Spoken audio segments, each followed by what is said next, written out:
What's up, everybody, and welcome to the Gooner, a channel 100% dedicated to Arsenal Football Club, who are, as we all know, by far the greatest team the world has ever seen.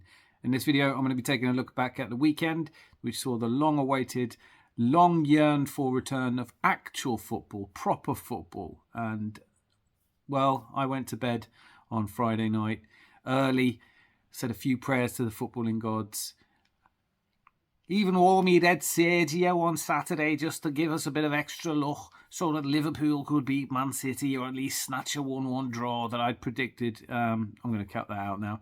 But I hoped for and predicted a 1-1 between Man City and Liverpool.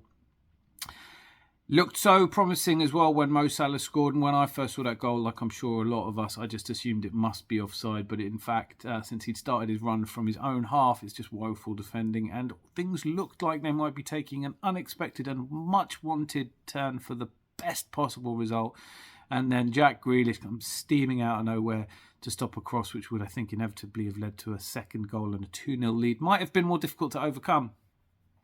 In truth, expectations I might have had that this game was going to be anything a draw were based on some hope rather than some facts. Liverpool have been dreadful away this season, but I thought with them still in touching distance of a Champions League, with them needing to qualify for Champions League really in order to rebuild that team, I thought maybe they would turn up the kind of performance they did at home against Manchester United.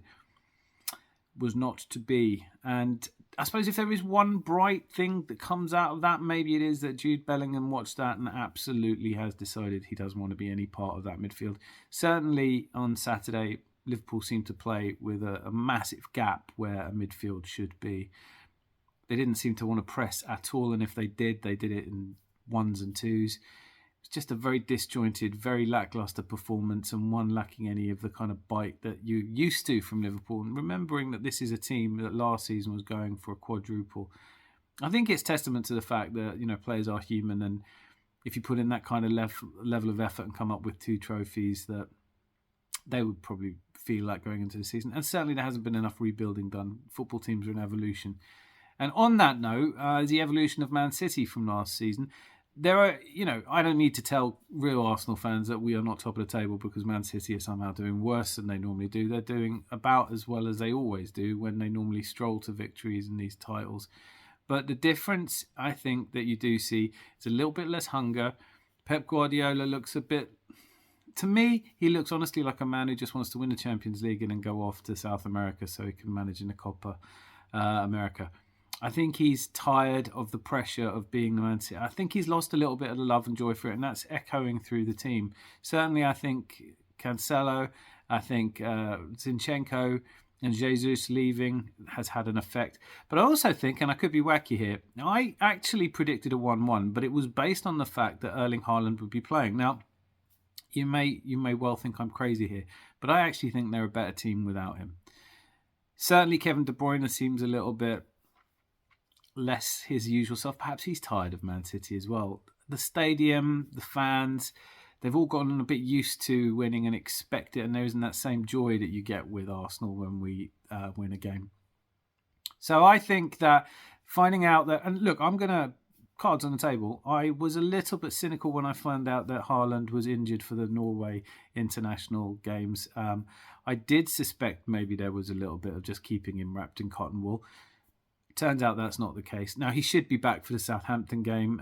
I don't think it's a long-term injury, but I kind of hope that they would manage to rush him back and have him fit, because I think if everything is directed through him and he's having an off day, and he does have them, then Liverpool would have had a chance. But, I wasn't expecting such a poor Liverpool performance, in fairness. And 4-1 really put the pressure on us. I think what's really interesting now, as I head to talking about us versus Leeds United, is I think I'm feeling the pressure. I think a lot of us fans are feeling a lot more than the players. Having a brilliant quote from Ben White when he was asked if he'd seen the Man City game, referencing all the stick he got before for saying he doesn't watch football, just said, I don't watch football. Arteta was a little bit more candid and said, of course they'd seen bits of it. And the truth here is that I think he's got them believing in themselves, and they just focus on what they do. It goes without saying that if we win the last 9 games of the season that we have in front of us, we will be champions. I think it is that kind of mentality, and certainly Saka on Match of the Day saying we don't fear anyone. I was never really worried about the game against Leeds. I did feel in the first half hour, just as with the first half hour of the game against Everton, and I calmed myself down thinking that we didn't look great. We weren't playing well. We were struggling to get into gear. And then Jesus steps up and takes a penalty.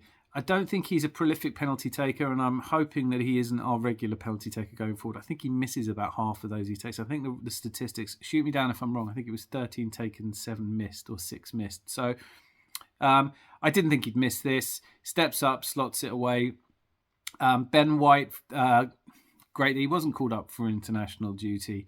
And on the international duty thing again, there was the cynic that I am. I also thought maybe Saliba was being kept in cotton wool. There is a certain element of gamesmanship that Arteta managing in terms of releasing information to the press, the way he talks about things, the kind of mind games. I think he's definitely winning them if there are mind games going on at the moment. I think Rob Holding is owed an apology by a lot of our fans. There was this doom-mongering talk of, with Saliba out, we would start shipping goals. We did concede a goal against Leeds, but that really wasn't Rob Holding's fault. If anything, you got to point a finger there at Zinchenko for turning his back on the ball. Should have taken it in the face like any good Arsenal man would have done. But then he is, by his own admission, a very attractive person. So I can understand why he'd want to protect his beautiful face. I think Rob Holding's doing a fantastic job. I don't worry so much about him stepping into that. I do worry what would happen if Ben White got injured, just because we don't have anybody to play it right back. The debate has raged. There's been a lot of talk about this. Of course, we have Thomas Partey, who can play it right back, has played it right back for Atletico Madrid, but it's not a position you want to see him in.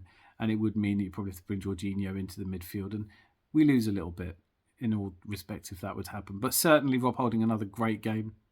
I thought that overall, when you look at the contribution from Leandro Trossard to this team since he's joined, he's outshining most players. I think he's got more assists under his belt than Manchester United have. So when you look at players like Jadon Sancho, who aren't making it at all, I think that the price tag may help him, that he's come with a relatively low price tag, but he's been outstanding. And seeing him start on the right and play brilliantly, his assist for Jesus' second goal, just an all-round fantastic performance, was great to see. Martinelli's assist for Benny Blanco, Ben White, I like to call him Ben Tan, brilliant. And seeing him marauding down the right was fantastic. I think in terms of performances, Ramsdale's save early on, outstanding. What a signing he's been. I think we played the second half. We played exactly where you want us to. And seeing Jesus, Martinelli, and having Saka on the bench, another question answered. Even I would have to say, do I think that we're the same team without Saka? And I don't think we missed him. It was great to see him come on. I know he was only off because he had a slight niggling illness. But a fully fit Saka is, I think, world-class. And the fact that we can play as well as we did without him gives us a lot of encouragement. Our next match is, of course, the away next Sunday at Anfield. And you can almost guarantee that they're going to play a lot better in that match than they did at the Etihad. Home for a start. Their fans give them the lift that our fans give our team. I have that down. I have predicted that will be a 2-1 win for Liverpool. And of course, that would then mean that gap has fallen down to 5 points, with City having 2 games in hand. It is going to be squeaky bum time till the very end of the season. I don't know how many of you watching this experienced or were there for, I'm guessing quite a few of you remember at least 2004, 2002 and 98. There is a lot of chatter amongst Arsenal fans, and you get this tiny group, it is a minority, who say we should be competing every year, our history that we win league. We don't. We're Arsenal. We have a long and proud heritage from the 30s, the 50s, the 70s, the 80s, the 90s. We have done well over decades, but we don't win back-to-back leagues. I think we might be seeing a bit of a transformation in the culture of the club to a club that could start to achieve that. And I'm not one of these people who thinks if we don't win it this season, we're doomed and we'll never win it again. I think we can compete, and we're putting the right pieces in place to do that. But this is going to be a reminiscent of 89, reminiscent of 98, reminiscent of most seasons where you win a league, where you're just not sure. In 98, when we won it, beating Everton at home, that was as comfortable as I think you can deserve to be. In 91, when we won it, it was courtesy of an Ian Woan belter against Liverpool, which meant that we won the league without having to play. Our home game against Manchester United was therefore just a nice day out. I don't think that's going to happen this season. I think it's going down to the wire. And that's because you've got two formidable teams and two formidable managers up against each other. It comes down to the hunger and desire of a team that's not done it before, full of youthful vim, vigour and enthusiasm, against the tired, slightly less focused Man City team that hopefully will be distracted by European competition as long as is possible, not to mention cup competition. I also just want to talk now a little bit about, and then other games. Chelsea obviously losing was, I was shocked, and I think most of us have seen the writing on the wall for Potter. I'm going to do a separate video talking about the vacant managers merry-go-round that we're currently seeing. Let's not forget that in one day this weekend, 10% of Premier League managers lost their jobs. So I'm not suggesting we have a whip round or anything, but it is a cutthroat game and it is brutal. And I'm going to do a separate video talking about where I think people go, because there's been a lot of nonsense talked about Nagelsmann to Tottenham.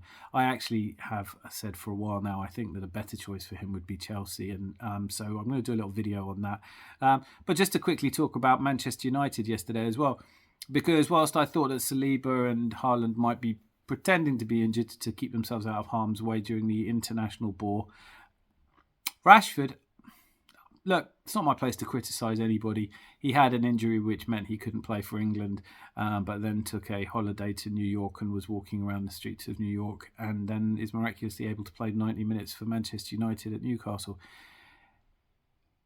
A United, I might say, that haven't won a league game since the 17th of February, have shipped 7, drawn to Liverpool, drawn at home to Southampton, and then yesterday, well, I think we can all say now that the Weghorst alternative up front isn't going to be one that we expect to see going to next season. I do think Ten Hag's a great manager and he's rebuilding that, but there is a lot of rebuilding yet to do. I'm not a fan of players like Anthony. I find that all the tricks and skills mean nothing if you're not going to actually weigh in with goal contributions, and I just find him annoying. I was quite pleased to see Newcastle win, but again, that's another visit that we have to make, and St James's Park, when the fans are behind them, that's another cauldron. We have some challenging trips away, but we also have a home game against Chelsea, so this manager merry-go-round. I actually thought Potter would get sacked just before the game against us, because that's the kind of luck we're having with this new and no manager bounce. Maybe it's good that they're going to bring in somebody. Maybe Nagelsmann will be there in situ for that one. I don't know who's coming in at Chelsea. I just hope that they don't get their act together just before us, because that's going to be a difficult game, whatever happens.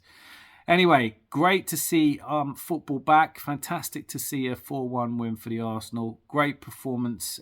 Great press conference from Mikel Arteta. One of my favourite bits was when asked if Trossard's performances have been better than his wildest dreams, and he said, I have some pretty wild dreams. Well, I'm certainly hoping that some of his wildest dreams come true this season, and I know you are as well. Anyway, that's enough from me. Be lucky, and look, I say this every time. If you haven't subscribed yet, have a think about it. Just, you know what you're doing. This isn't. If you haven't subscribed yet, do. It's worth it. Costs you nothing, so it must be worth it, right? And otherwise, have a quick look at if you haven't yet, have a look at my predictions. You're probably bound to disagree with me. I'd love to hear your comments. Thank you, all of those of you with your loving and supportive comments so far, and I look forward to seeing you in the next video. Be lucky!